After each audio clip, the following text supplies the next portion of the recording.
Good afternoon, ladies and gentlemen. Welcome to yet another webinar from Consoul Associates. For those who don't know about us, I'll give a short introduction of who we are and what we do. Consoul Associates is a management consulting firm formed 6 years back by a group of IIM Kozhikode alumni in Kochi to support MSMEs achieve operational excellence and scale their business. Some of the main services of Consoul Associates are business process consulting, lean manufacturing, ERP consulting, HR transformation, and customer experience. So today we have an eminent panel to discuss the work culture practiced in India. First, we have Mr. S.R. Nair, a serial entrepreneur, author, adjunct professor, mentor, and much more. Having chaired several professional and non-governmental organizations in Kerala, such as the Kerala Management Association, Indian Society for Training and Development, the Indus Entrepreneurs Kochi Chapter, Rotary Cochin International, and having founded the Better Kochi Response Group, he's well known in Kochi in business, social, academic, and professional circles in the state of Kerala. He's a known public speaker who provides counsel to several governmental, educational, and non-governmental organizations and individuals in areas such as management, entrepreneurship, marketing, and technology. We extend a hearty welcome to you, sir. Thank you very much. Happy to join. Next, we have Professor Dr. Priya Nair Rajeev, Associate Professor, OB and HR, Head, Center of Excellence for Social Innovation, Indian Institute of Management, Kozhikode. Trained in participant-centered learning from Harvard Business School, Dr. Priya Nair is a PhD in Management Studies from IIT Madras, a gold medalist and university rank holder at the undergraduate, graduate, and postgraduate levels. She's a recipient of the highly commended award 2011 in the Emerald EFMD Outstanding Doctoral Research Awards, Management and Governance category. She heads IIM Kozhikode Center of Excellence for Social Innovation and is a certified ESG impact leader. A prolific trainer with 22 plus years of research and teaching experience, she has conducted several management development programs for corporates like Reliance Industries, RPG Group, etc. She has served as an expert member of the Development Initiatives subgroup of the Kerala State Planning Board and continues her engagement with the Kerala government by advising the Vice Fellowship at the Gender Park. Her recent book, Indian Cases in Organizational Behavior, introduces an Indian perspective on managing individual and teams, and another book, being an impact champion, enacting corporate social consciousness, intends to help young managers develop their standpoints and critical thinking skills to create a better world. Welcome, ma'am, to the panel. Thank you so much and very happy to join this panel discussion. Happy to have you with us, ma'am. Next, I welcome Mr. Nitin Nair, Senior Vice President at ONDC. With an impressive career spanning 21 years, Nitin has made remarkable contributions across industries, including internet, technology, travel, and automobile. His illustrious career spans with organizations like EY before taking on key leadership roles such as General Manager of Uber Kerala and Regional General Manager Connected Cars at Nissan Motor Corporation. Currently at ONDC, he is driving transformative changes in the travel business in India. Nitin's global experience, having worked across the Middle East, Europe, and Asia, he brings a unique perspective to his work and the industry at large. Welcome, Nitin, to the panel. Thank you, Nisha. Excited to be here and would love to, looking forward to a great panel discussion. Thank you for being with us. To moderate the panel discussion, we have Dr. Roy John, the founder and principal consultant of Consoul Associates. Welcome, sir, to the discussion. With over 2 decades of leadership experience in HR, learning and development, credit, forex, branch banking, and administration at SBI in senior management, Roy is committed to driving organizational excellence through strategic HR transformation. As a partner at Consoul Associates, He specializes in enabling businesses to redefine their processes through digitization. His primary focus is on reducing business costs and enhancing process efficiency, providing clients with a competitive edge in today's dynamic marketplace. Welcome, Roy, sir, to the panel. Thank you, Nisha.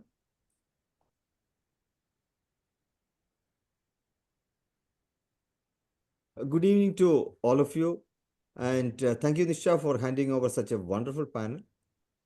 As Nisha has already stated, we have experts from entrepreneurship, academics, and leadership, a perfect panel for this discussion.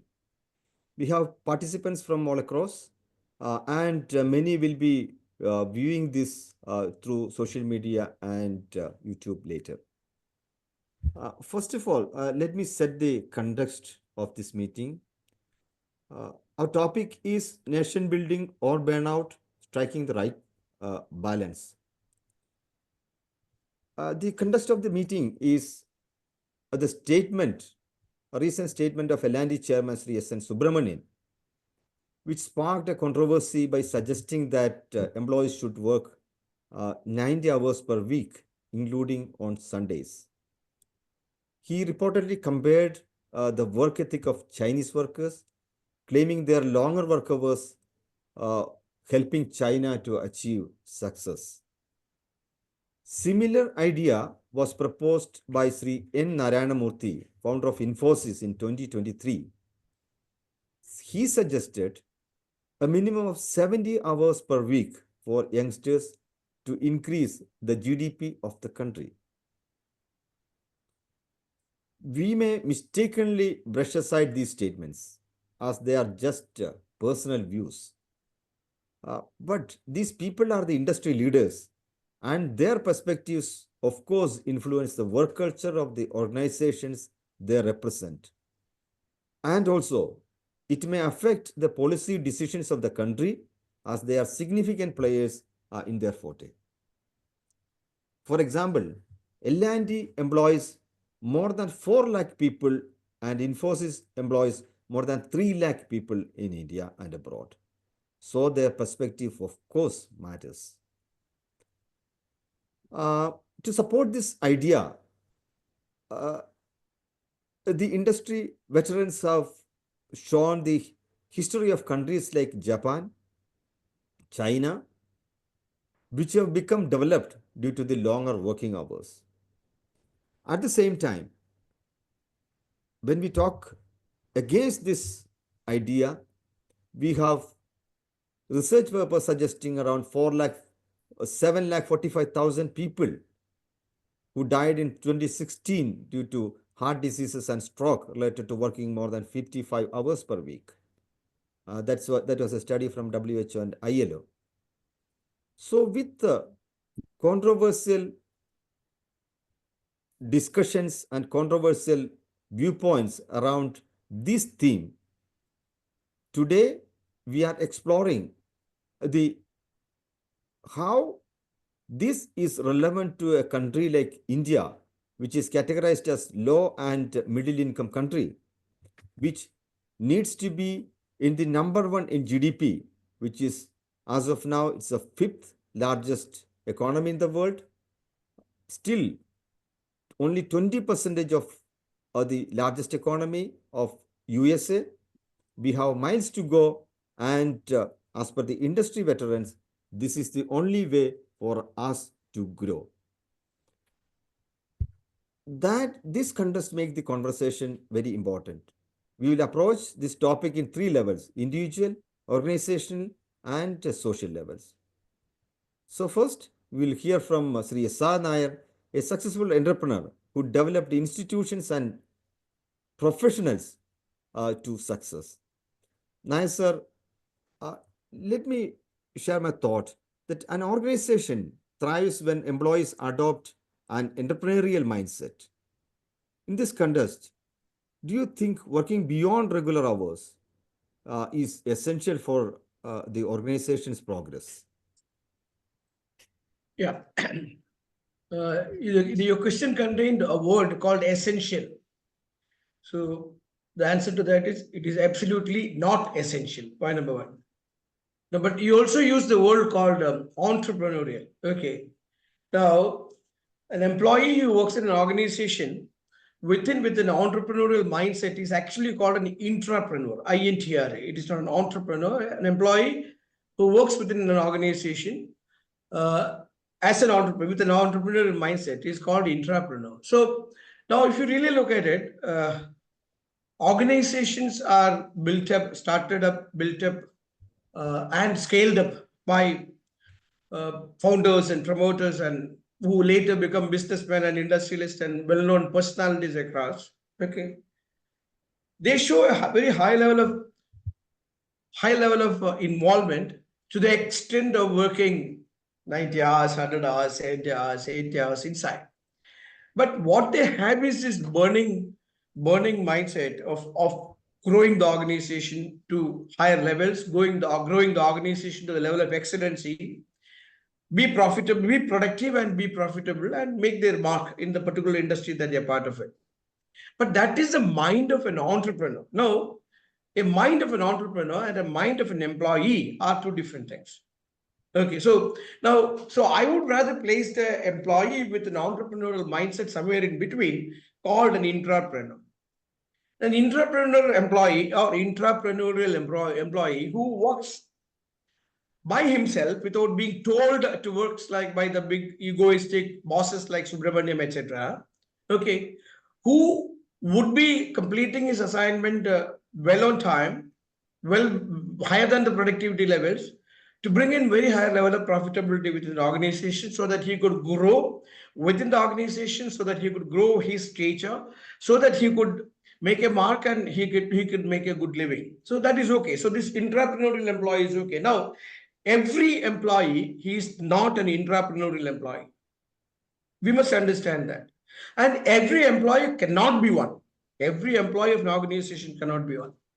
If I put a question back to you, asking you the question that if, say, Infosys Narayan Murthy worked very hard, okay, probably he would have worked 70, 80 hours a day. Today, he has made a name for himself across the country, across the world, okay.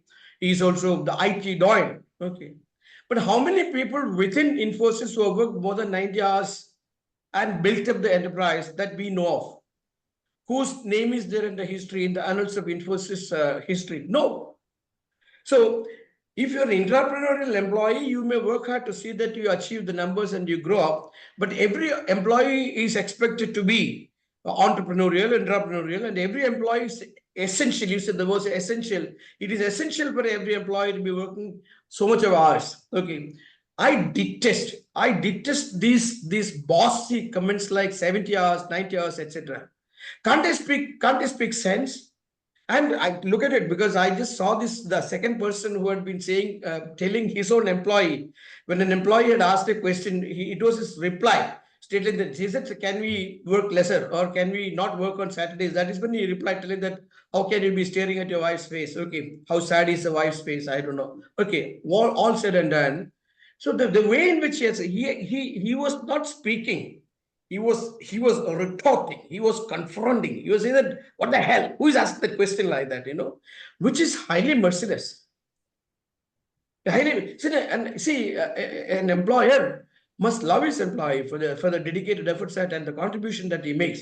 But being so bossy and saying out, in fact, even I was trying to cancel the Sundays, or even I was thinking that you guys will work on Sundays. It is very unbecoming of a CEO of an organization of the stature of L&T. Okay, so at two ends, one is an entrepreneur, Narayan Murthy, working hard to become a well-known name and telling that his employees work 70 hours a day, and another person who has been a professional, okay, who had been under the thumb of his ex-boss, I don't want to name names, but for long, okay. Now maybe he has suddenly become bossy enough to say that I would like you to work and so we will discuss the reasons a little later. But primarily, I must say that these two people are way off. Actually, they were not speaking sense. I must say they must. In fact, I would have expected the second person to apologize to his employee for speaking like that. Actually, yes. Back to you. Okay, sir. I think you have made the point very clear that everybody cannot be an entrepreneur and there are difference between entrepreneurs and employees, and they have the freedom to choose. So also that's fine. That's right, sir. Madam, Dr. Priya, no, my next question, you have been doing excellent research in employee well-being. That's what I understand, your area of interest. My question is, how longer working hours? Longer working hours are generally defined by ILO as more than 48 hours per week. How does that affect the employee well-being? My question number one.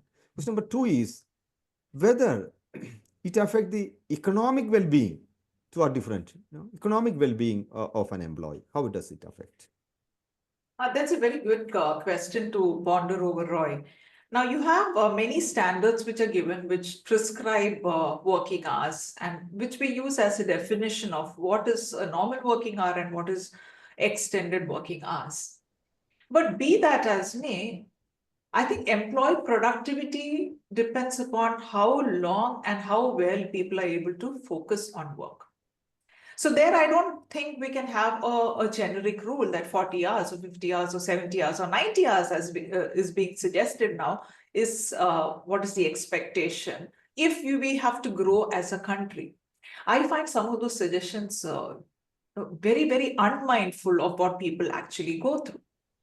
So what is an ideal working hour? An ideal working hour is that period of time when a person is able to focus well on work and give productive results. Now, that does not mean simply presentism, that being in work for so long, but it is about what output you're able to create, what value addition you're able to do, how much you're able to enjoy work, how well you're able to work with others. So there are so many parameters that go into making a person productive. And remember, a person's not working alone, it's teams that are working and collaborating with each other. What does too much of this expectation do to people? When they work too much and when your attention is not on what you do, it affects employee wellness. You can't focus, you're bound to make more errors, which can be very expensive in manufacturing industries, and incomplete and unsatisfactory service transactions in the service sector. Because there's only so many transactions a person can do well. So overworking affects mental well-being. It affects a person physically as well because you're sitting for long hours. On the whole, it creates a dampener on productivity. So merely by working for more hours, we cannot talk about people being more productive at all. So when you look at it from an employee well-being perspective, long working hours, particularly sitting down, not moving around adequately, delayed time for lunch and dinner, all of this has a very adverse effect on people's health. And we as a nation have always been talking about how do we convert our demographic into a dividend. I don't think that conversion is going to happen if we don't take care of the mental and physical well-being of people. India today is one of the top nations in terms of insulin resistance and number of diabetics. Now, how did we reach these health outcomes? Don't they matter when we talk about building an economically vibrant country? So I think productivity and well-being, both mental and physical well-being, has to be taken together. And these kind of conversations and these kind of comments made by industry leaders sets a very wrong precedence in the minds of people and for other industry leaders as well in terms of articulating their expectations about what is a productive employee and who is a good employee, what is an ideal employee. So we have to be considering effectiveness and not just being present in office for 70 or 90 hours. Yeah. Yes, madam. Yeah. But in that respect, even countries like China, where they have a 996 rule, it's not a rule, in fact, 996, 9 hours from 9 to 9 for 6 days. That's what the industry leaders quote, and that's how they become. You take the case of Japan after the devastation after World War II.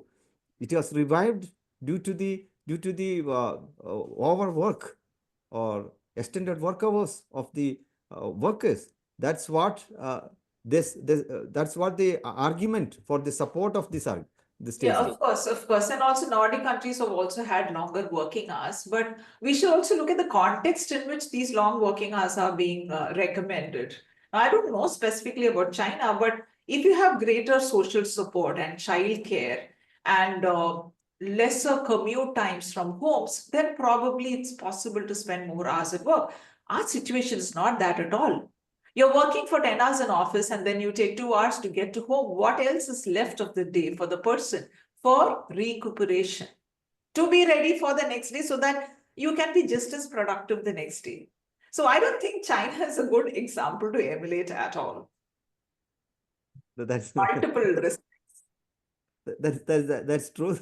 That's Why can't we have our own work ethos? right. That's fine. Okay. Now, my question is to Mr. Nitin.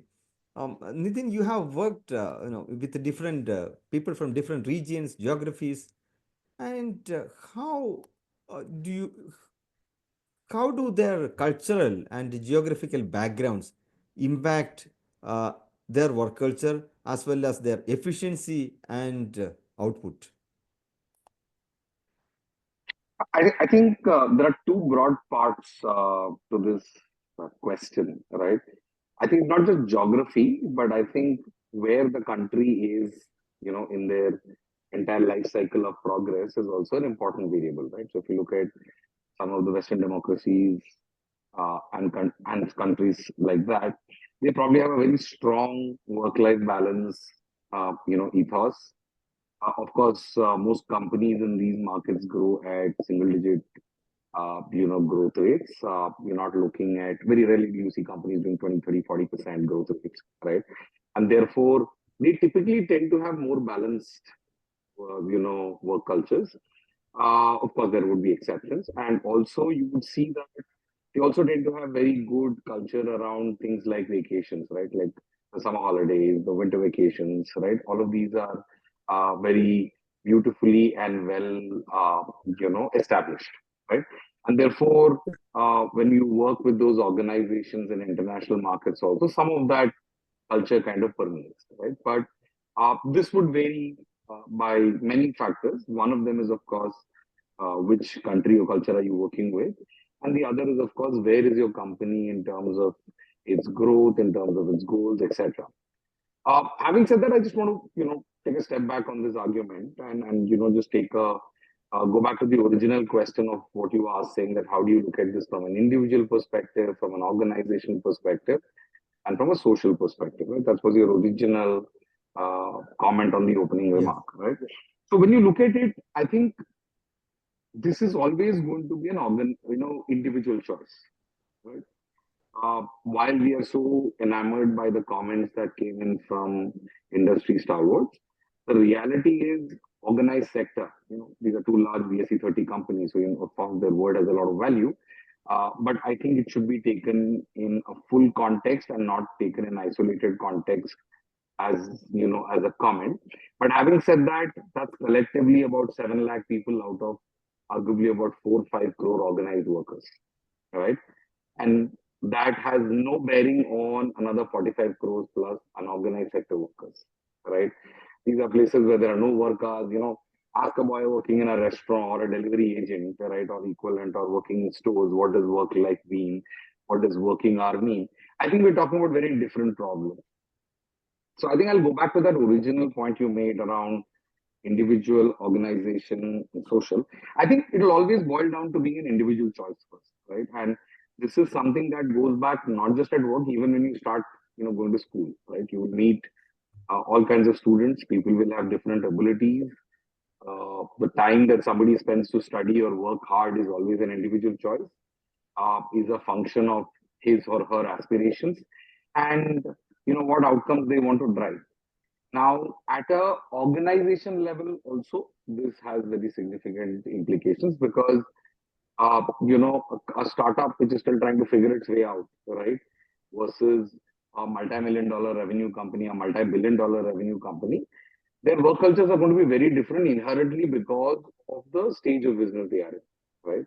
And therefore, they cannot have equitable or similar work cultures, right? It will be very difficult. And that's why the work culture of a company, the stage of growth, all of these are usually very linked, right? You'll have startup founders who put in so many hours, also have teams that also put in long hours, trying to figure out, trying to survive, right? In many cases, it's a battle of survival. It's a very different story when you're trying to grow, 8, 10, 15, 20% annually versus when those companies, organizations are trying to survive or trying to do a product market fit and yet not sure what does the next quarter look like, sometimes the next month look like, right? So I think those variabilities will continue to exist.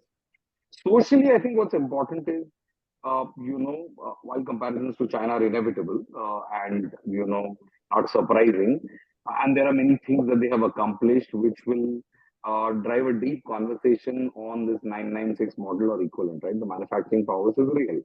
There are several industries where they have created dominance, and all industries that have export dependencies will need to be reasonably tuned to what they are competing with. Right? It may not affect all industries, it may not affect things that are largely inward facing in India, but industries that have significant competitiveness coming from markets which we spoke about would definitely need to be cognizant about what they're dealing with, right? And at the end, when it is about a product or service in an international market, while there has been a lot of work to ensure that there is no exploitation, there is no, unfair practices happening across the world, I think it's still fairly nascent, and competitiveness in global markets will also be a reality that needs to be factored in, right?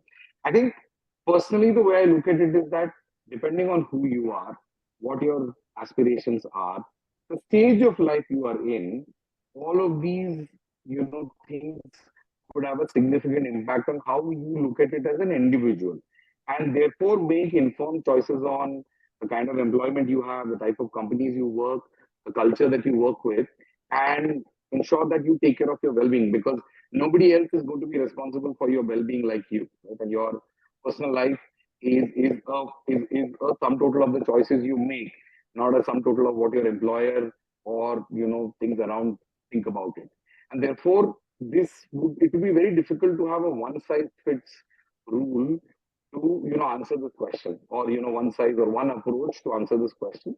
And there will be significant diversity on how this problem needs to be addressed across.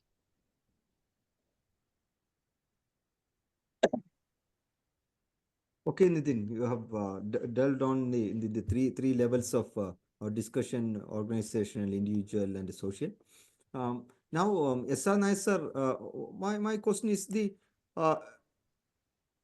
history of productivity as far as this region is concerned is considered to be low, and that's one reason why the industry leaders suggest longer working hours. What's your take on that? The productivity and the longer hours.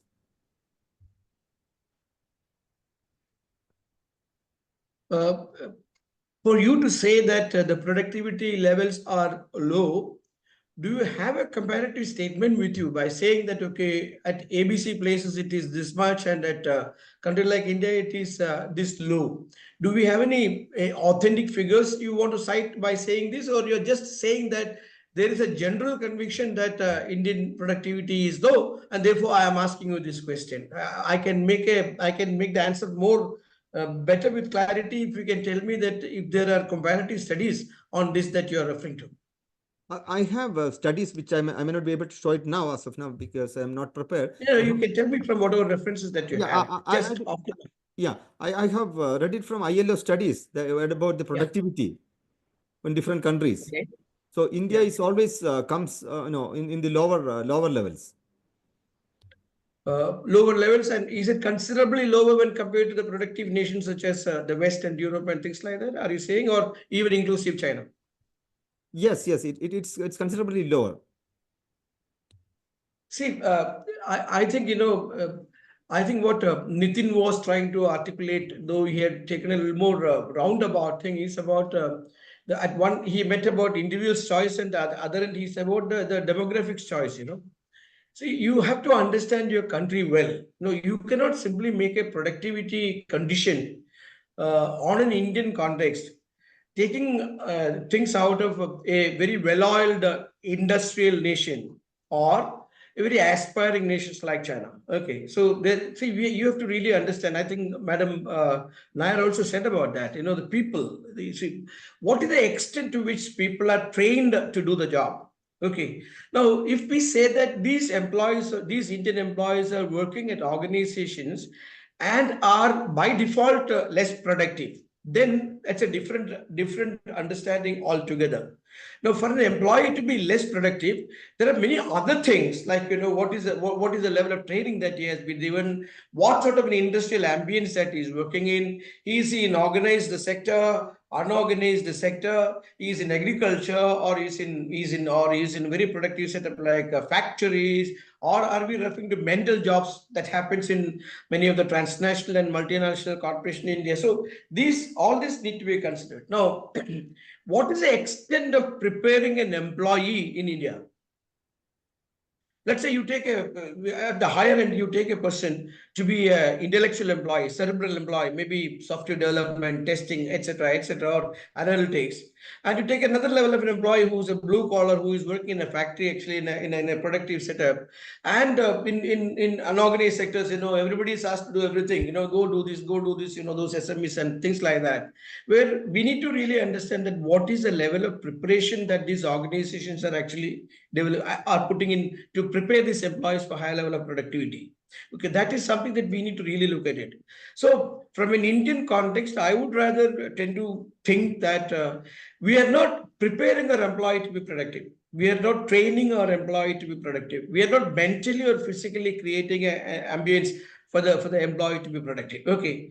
Second, our infrastructure may not necessarily help the employee to be productive. Our infrastructure may not necessarily help the employee to be productive. So all these need to be considered for you to take a yardstick of productivity and then say that Indian productivity is lower as compared to that.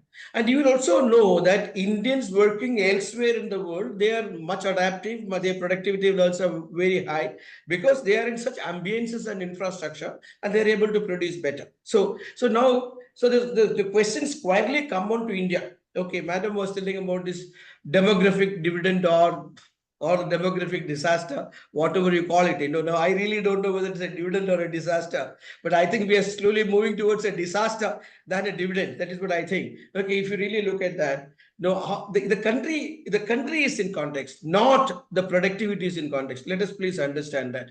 Now, even Roy, you said about 996 as far as China is concerned. I fully agree. I have been to China at least 6 or 7 times. At the leisurely levels as well as visiting factories and also as a buyer. I must have been there at least. See, people do work. In fact, they may also only enjoy now. Actually, it is going to be Chinese non-productive time. The Chinese New Year is going to lunar year. It is going to happen. So that 20 days is when they don't work at all. They go home and then come back and work that 11 months at 996 or even better. But Roy, just look at it. Even if it's 996, okay, it is only 72 hours. Exactly. That is Narayan Murthy hour, not Subramaniam hour, that's if you really look at it. Okay. And even at 996, it is only 72 hours, not the Subramaniam hours like 90 hours. Okay. So now, and that is about a country whose law says 40 hours or 40 hours is what they say in Chinese law. As per Chinese law, it is 40 hours and 20. Okay, that sort of a thing. Where our laws predominantly is on 48 hours, 60 to 8, that's what 48 hours.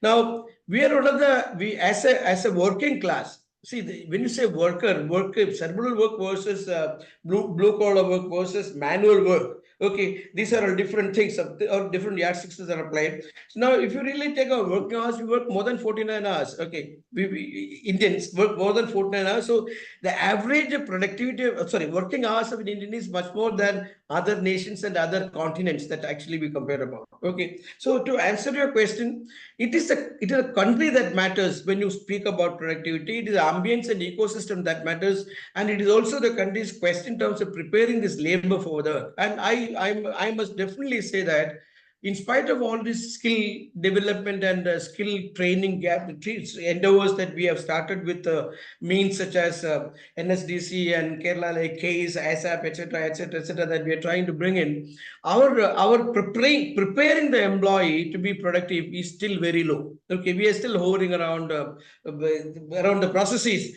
rather than the outcome of bringing in higher. But one thing I would like to say very, very clearly is that the cerebral productivity of the employees in India is very high. You will agree. That is, people who are working in IT, people who are working in finance, people who are working in those service sectors work very, very hard, and their productivity is much higher than whatever that you're asked about. So where there is no problem. So the cerebral productivity is much higher, as well as in comparison with others like agriculture, manual, blue collar, etc., etc. Okay, so that shows that given the right ambience, given the right training, given the right infrastructure, an Indian also is not going to be low productive an employee or a labor. Okay, so that is where we have to actually think. That is where we have to actually focus. Than telling, see how long will you flog a malnourished Indian to be productive, right?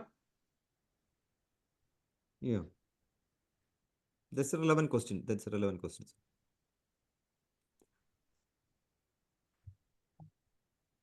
Yes.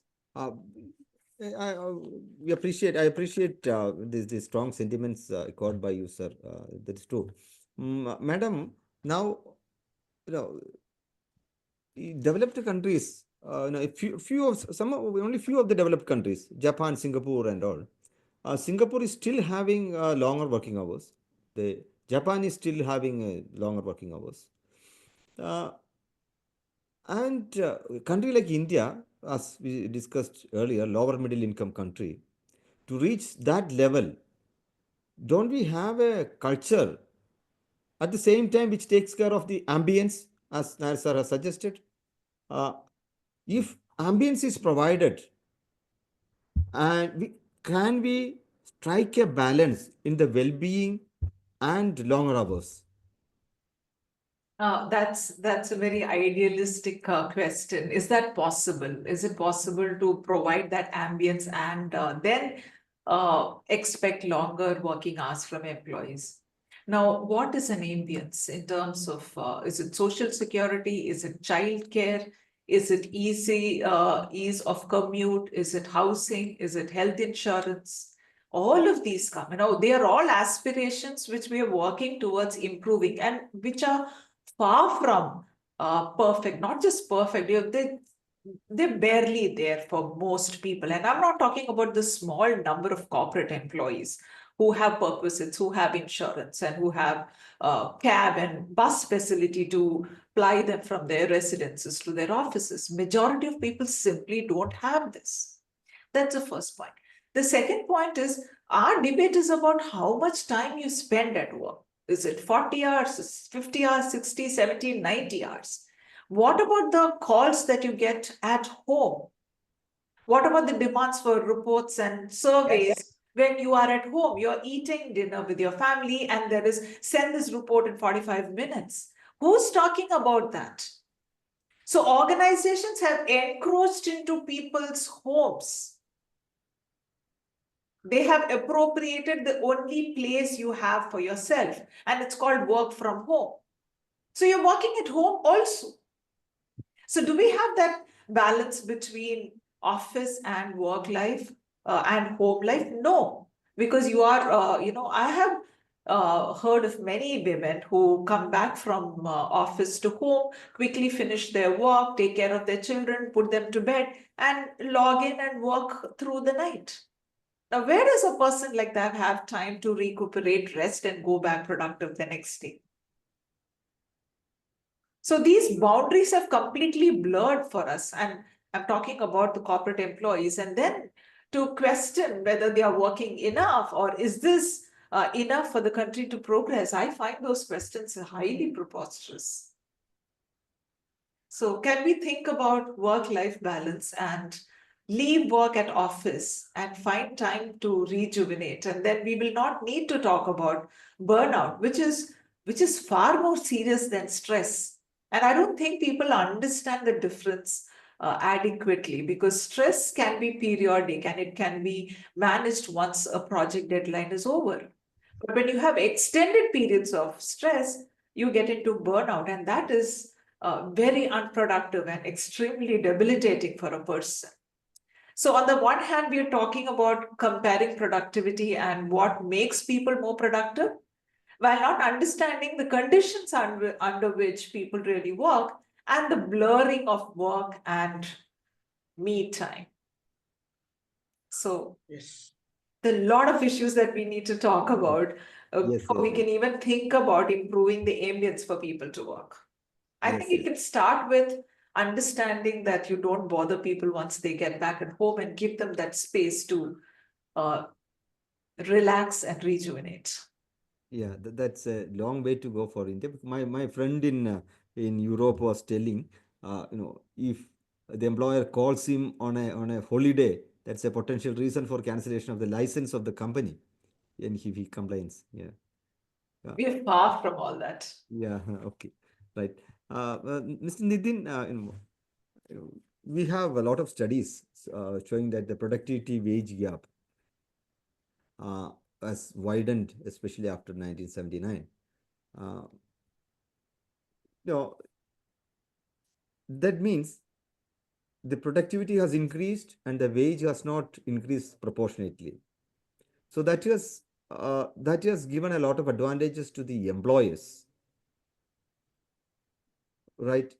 So in that context, even in India, all over the world, that is the case. Especially after 79, I don't know that year represent, but the gap was widened a lot. What's your take on that?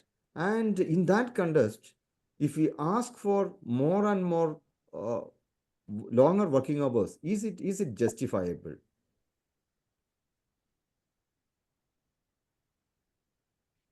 I Nitin, think you're on mute. mute. Sorry. I think all of this is fair, but like I keep going back, a lot of this is over-indexed on the organized sector, right? I said like four people in organized sector, 45 people in unorganized sector. Now, a lot of these rules don't apply there, right? Uh, Now, wage growth has not kept in tune with productivity growth is a reality, right? If you go back to the earlier years, maybe 79, maybe 80, I think that's how it is and it is across the world. This is not specific to India. What you could Yes. buy with your salary 40 years ago in the US for the same job is not the same, right? You could buy a lot more for the same starting salary for a particular organized job many years ago. So that I don't think is isolated or country specific, right? While there may be nuances to it and there may be variances, but I think that's generally how this direction is going to be as mechanization takes over. Right? Mechanization is not just moving to machines; it's also software, automation, etc. Right? So I think it's going to be a little chaotic as more things become mechanized or automated, and therefore there will be implications on wage growth, etc. And also, how much the country as a GDP is growing, right? These things also tend to have some implication from how much employment generation is happening in terms of, I think, the common you know, joke that if you ask an employee, right, or an employer, lots of people, but I don't have enough skilled people, right? And then enough people without jobs. So till that marriage is having a certain degree of equilibrium, right, there will be a basic level of challenge in the story where if I get lots of software engineers, I'll probably pay them less, right? And there are some studies in recent times on how software engineer starting salaries haven't improved, even though that sector has grown a lot, right? That's because it's a demand supply mismatch problem. The number of software engineers entering, everybody was learning how to program and join the sector. So at some level, there is oversupply of talent, right? And that will have an implication. So I think that's real. And what will be required is diversification of roles, diversification of jobs, more job creation, which will automatically lead to better wages. I think it's a demand supply problem. If we solve for, supply that is tuned to new demand, and therefore there is balance, it will start to solve eventually.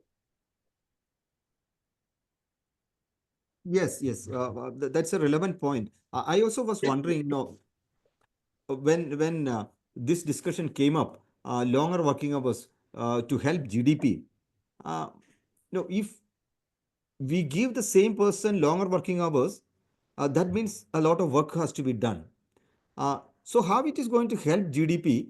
Because the same work can be allotted to another person, especially in a country like India, where supply of labor is more and unemployment is very much prevalent.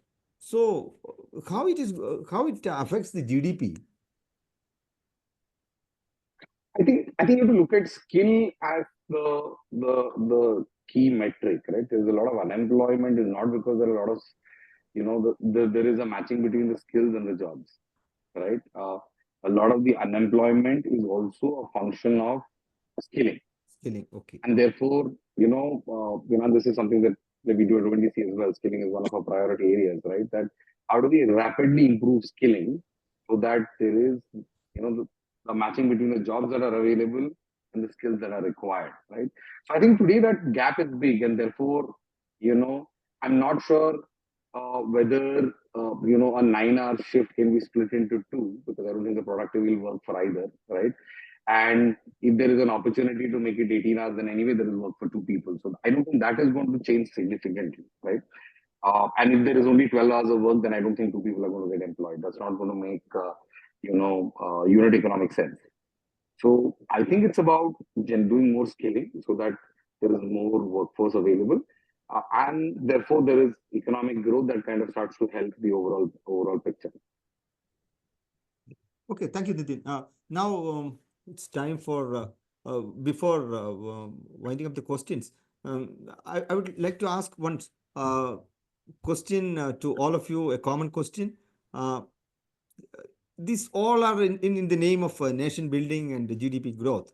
Can we implement different working hours, based on sectors, or for example, manufacturing sector, education sector, different working hours based on sectors, gender, and regions, which will accommodate diverse needs of diverse people. Is it practical? What is your take on that, Nair sir? All right. The sectoral rules for working hours, say that manufacturing, agriculture, IT, and things like. See, there are certain fundamentals I would like to point out here. See, India has a demographic challenge, whether it is a dividend or a disaster. Let us understand that. India has huge unemployment problem. Let us understand that. Okay. India also has a problem of the chasm between the rich and the poor widening, as was the case with all the other richer nations that we see around. Okay. Being a young nation of average mean age of 28 years, we have close to about 80 crore people who are less than 35. So that's the most productive age of things. And predominantly, very many of them, as Nitin was telling, unorganized sector or jobless people, there are so many of them. Now, if you're a nation builder, if you're a planner, if you're a leader, see, it is not that you go across. See, there are some people meeting in Davos and rolling out telling that it must be so, it must be so, it must be so, and there are these people wearing khadi Nehru shirts and khadi tops and going there and begging for investment, FDI. All that is fine. So you would like to be one among them, but at the same time, have you been able to put your house in order? Right? I mean, the question is that. See, if I am the leader of this nation, am I going to be very worried about my GDP growth, or am I going to be very worried about everybody being the people getting employment and they're able to live well? No. See, if we are third as per the Harun reports, we are third in terms of the number of billionaires that we have after US and China. Okay, now that's all fine. We have the one of the reports in a World Inequality Lab report says that 1% of Indians hold 22.6% of this thing, as well as 40% of the national wealth. 40% of the national wealth and 20% of the overall economic this thing. Now, is this level of asynchronicity we are trying to create by being a leader of the nation without giving job and employment to people? Or on the other way, create so much of wealth and things around and then dole out welfare schemes for the people so that unemployed people can at least have some 1 or 2 times of eating a day. I think we need to really, we can just set up hours. This is a bureaucratic job, you call an IAS officer, a civil servant, or maybe a consultant like all of us. Okay, come and say that, okay, sit down and give me the number of hours required for this business. So I can put an arbitrary number and go away. But the fact is, am I putting my house in order? Are we worried about my country? Are we worried about unemployment? Are we worried about the chasm between the rich and the poor? Are we worried about so much of youngsters available and now wanting to run away from the states and the country? Okay, willing to scale over huge walls to be in the nations of wealth, etc. Will that happen? No. So I think if I am a nation builder, if I am a planner, I'm not going by any communist norms and all. Please don't mistake me here. I am going by humanistic norms in terms of trying to. I think that is something that Madam Nair also had said in terms of trying to understand the requirement of people, individuals' requirement, rather than saying that what it's. So if you're able to do something like that and create a nation, whether they are rich or poor, at least there is a happiness around, at least there is a health around, and these people are much less worried as what they are, etc. That is much more of a better scenario than trying to run out or working out sectoral norms for working hours and things like that. Now, then one more thing is people who those intrapreneurial characters, particularly in cerebral jobs and service jobs, etc., they will work very hard and they will have very high level of productivity, therefore high level of incentive, therefore high life growth, etc., may happen. But what about those cases like what Nitin was telling about unorganized sector, the blue collar workers, agriculture workers, etc., for them, what sort of a norm can we set? I think the norm that we can set is, can we make a healthy nation? Can we make a happy nation? Can we make a nation where people at least have 1 or 2, or at least minimum a proteinous food to eat, and we are therefore creating better people, better youth, or better people for tomorrow? Those are my worries. I'm least bothered about setting numbers and hours for sectoral thing. I am simply not bothered about that, honestly. Okay, sir. Thank you. Madam, what's your take on that? And any other suggestions if you have, please? Yeah, I don't think we can have uniform rules for all sectors because there's so much of diversity in the nature of work and effort required in different sectors, and also a lot of heterogeneity in terms of the kind of people who are employed in different sectors. And every sector has their own norms of working, and that is fine. I'm not so concerned about setting these work hours. Rather, how do we make each of these environments more productive for the person who is engaged in that space? A teacher may work for 6 hours. I work for much longer. But in jobs like me or intellectual work, we have a choice. I think that is a key differentiator. I have a choice to decide how much I want to work beyond what is my minimum expectation. I have autonomy at work. I have a support system which allows me to work more. So unless we offer these kind of facilities and the basic context for working for other people, I don't think it's right to have more expectations from them. And I completely concur with Mr. Nair when he said that we don't have these basic requirements for many people. Basic healthcare or even living wages in comparison with what it takes to live, because one medical emergency at home or one illness can put a person in debt. Where is our social security? Do you get help in government hospitals? No, you'll have to go to a private hospital. They're very expensive. So we need to look at productivity and work hours in the context of what it gives to people. And the moment you provide a better social security net and a better standard of living, productivity will improve. Productivity is not a function of number of hours alone. I think we've got the debate completely wrong, where we're not looking at the person. Skills, ability, attention, and well-being, all of which are indicators or contributors to productivity. So looking at productivity alone is a very one-sided debate. Can we give people more autonomy at work, a better living environment, decent living wages, and probably more reasonable taxes? Then productivity will automatically improve. Right. Right, man. Thank you very much. Mr. Nitin, Yeah, about the taxes, the big question on the tax aspect, which I had just seen in the question column. So, and Dr. Nair said it, I mean, she touched it very well, saying that also taxes. we never thought about it. We never discussed this until now. We yes, were only yes, talking about the working hours, but yes, taxes, yes. yes, now only I also saw that. Yeah, Nitin. Yeah, I think fundamentally, rules may not be a solution, is my view, because one, it is very difficult to formulate for such a complex problem, right? We tried segmenting it by saying, okay, types of industries, right? But then size of company, geography, there are many variables, right? And the second is regulations take an onerous amount of time to frame and are usually extremely difficult to change. These are not, decisions that can happen overnight. And therefore, for any supremely dynamic environment like jobs, right, things moving very quickly every couple of years, industries come in, new things happening, regulation may not be the answer. Now, also going back to what Nair said, that I think we've got a very large, list of problems to solve, right? And more jobs is probably far higher, priority than trying to solve for this. And the other thing that when we look at income and better opportunity, one of the big levers that India has very poorly unlocked, especially from a family standpoint, is women's participation in the labor force, right?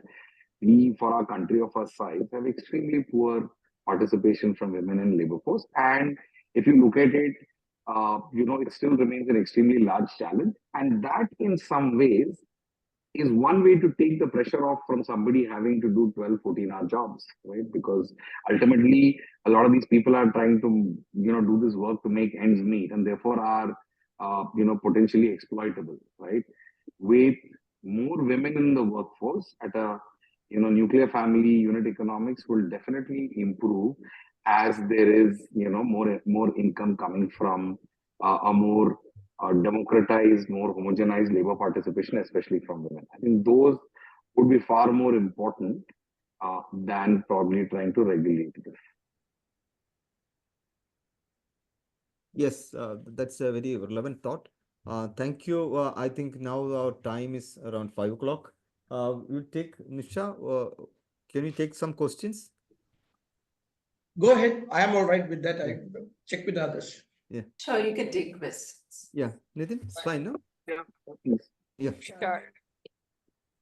The first question that we have is, how does knowledge economy emerge to curtail the current problem statement?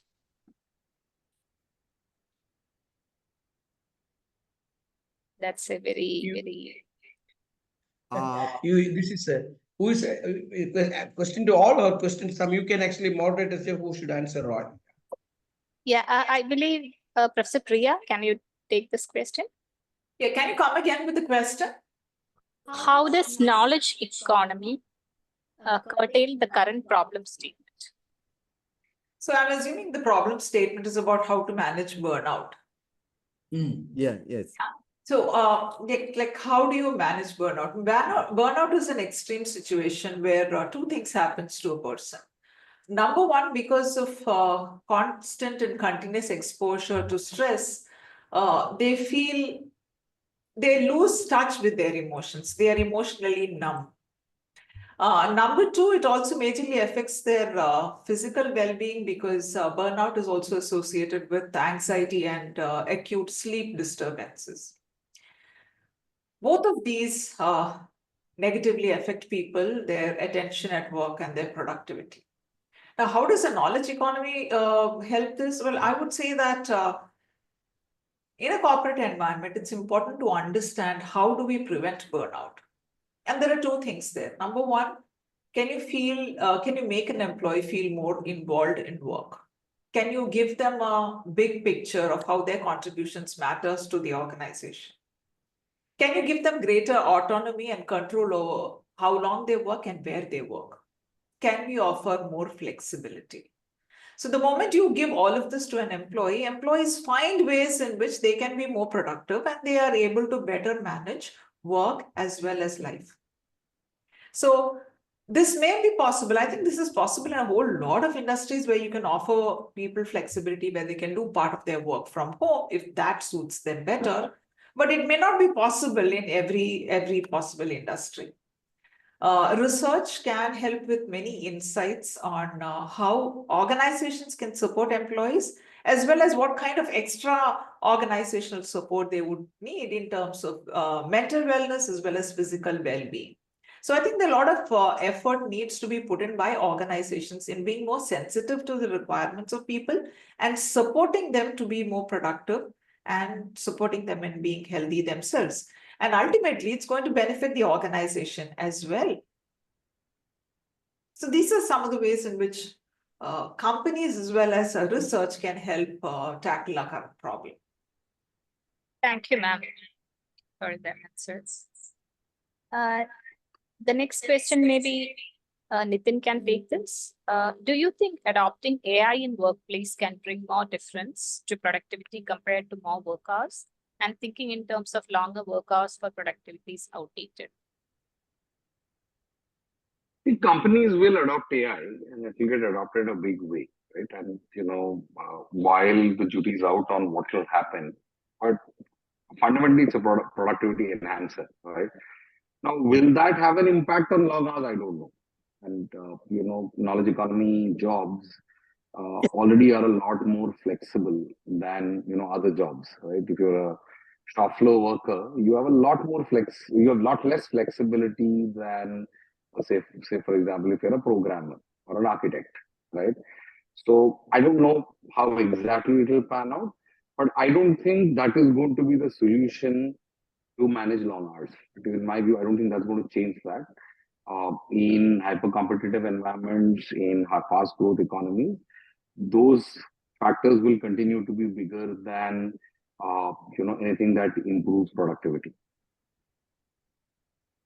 Okay, that's a great perspective. Thank you, Nitin. The next question can be taken by Nair sir. Should leaders set an example by working these long hours or focus more on fostering efficiency and innovation within a standard work week? Yeah, see, efficiency, innovation, better work culture, higher productivity, higher profitability, etc. happen when the people work with soul than soulless ones, actually. Okay. So we need to create these soulmates of employees who really feel that, okay, I'm working in this organization. I work for the welfare. While I work for the welfare of this company and its people, we are also adding to the nation's growth, as Roy was telling, nation building, etc., etc. So that's a huge feeling of being part of a nation building process. But here, what actually happens is that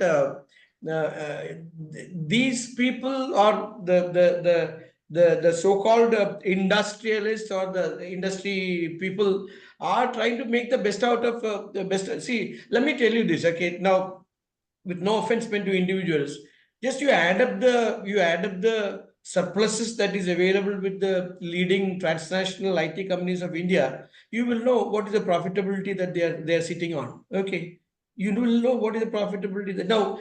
Is this profitability being put in there for the welfare of the employees? No, they are trying to buy our company. They're going to grow faster. They're going to give a particular level of prediction for this quarter and exceeding the quarter so that their share value goes up and they'll be treated as the man. He can go to Davos, he can go to all over the world and be a role model and things like that. See, who in an industry and a company thinks of his employees, my dear? Nobody is thinking in terms of the employees. Now, you keep an HR department for sake of an HR department who comes out with huge matrices of telling this and that and all, and working it out. No, an employer or a company person must think in terms of creating an ambience to create a very soulful, happy employees who may work for 8 hours or 9 hours or 10 hours or 12 hours or 90 hours a week, etc. But he happily does that.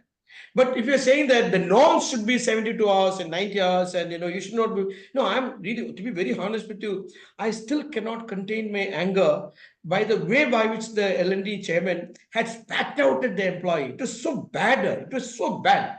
This lady just stood up and saying that can we consider looking at a Saturday non-working day, and the way he retorted to her, it was slap on her face telling that in fact I was trying to make it 90 hours. That's what he was telling. So these sort of bossism, these sort of things doesn't work. These sort of things should not work. I think these are the people, they create a very, very bad name for employers. These are the people, they create a bad name for industries as well.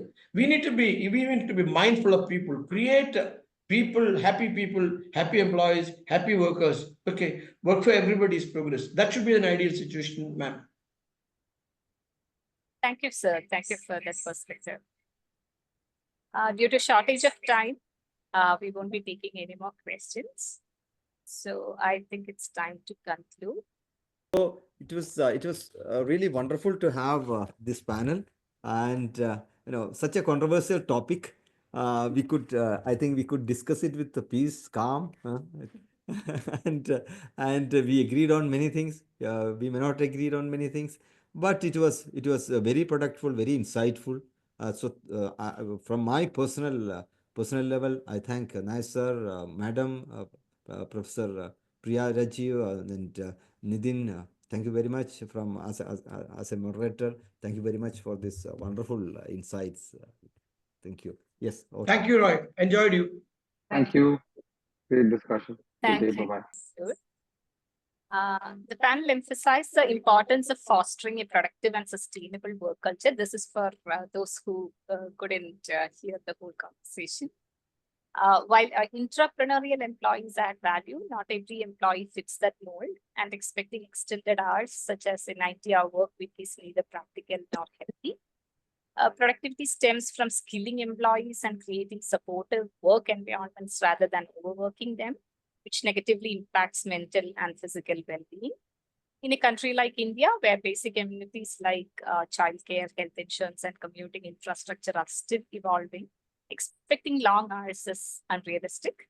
Organizations must recognize the unaccounted time employees spend working from home and prioritize building a healthier, happier workforce, aligning with the vision of a balanced and thriving nation. I hope I've summed up all the points that were discussed in the panel. Now, thank you all for joining us for such an engaging and insightful panel discussion. A heartfelt thanks to our 3 esteemed panelists for sharing their valuable perspective on the topic. I also extend my gratitude to the moderator for guiding the conversation with thought-provoking questions that spark meaningful dialogue. A big thank you to all the participants for your active involvement and fantastic questions. We look forward to bringing you more webinars on relevant and impactful topics in the future. Until then, take care and have a wonderful evening. Thank you. Bye-bye. Thank you so much. Thank you, Roy. Thank you, ma'am, Nair. And thanks a lot. Thank you, sir. Thank you, Looking forward- madam. Yeah, right. Yeah. Thank you, Nisha. Thank you all.